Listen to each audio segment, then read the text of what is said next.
They called me cold, selfish, too driven. I called it survival. Some women dream of a fairy tale. I dreamed of a corner office and no one questioning why I was there. I was 14 when I told my teacher I wanted to run my own company. She laughed. Not cruelly, but that polite kind of laugh people give when they think your dreams are cute. That's a big dream, she said. I nodded. So I'll grow into it. I always knew I was different.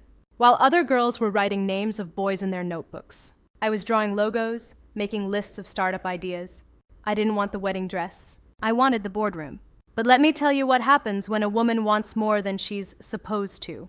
They start calling you names. Bossy, cold, unapproachable, unfeminine. When I turned 30, I had everything I had worked for. 6-figure income. Office with a view. Team of 20 under me. And you know what they said? But don't you want kids? Your clock is ticking. Success won't hold you at night. I started dating a man who couldn't handle my ambition. When I told him I had a pitch meeting with investors on the same night as his birthday dinner, he said, "You'd rather impress strangers than be with someone who loves you." I said, "If you loved me, you'd root for me." He didn't say anything after that, just walked away.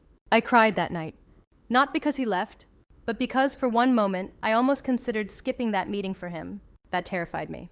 Because I had spent years building this dream, and I almost let it go to be easier to love. But here's what I've learned. Being a woman with ambition is lonely until you stop apologizing for it. I don't want a partner who tolerates my drive. I want one who's inspired by it, who sits in the front row when I speak, who texts me, "You've got this," before I pitch. I stopped shrinking. I stopped making myself smaller to fit someone else's comfort zone. Now, I mentor other women. I help them speak louder, ask for more, say no to less. Because our daughters are watching, and I want mine to grow up in a world where a woman's ambition is celebrated, not questioned. If they call you too much, don't dim your light. Build your own room. Bring your own table. And when they say, "Who does she think she is?" you smile and say, "Exactly who I always knew I was."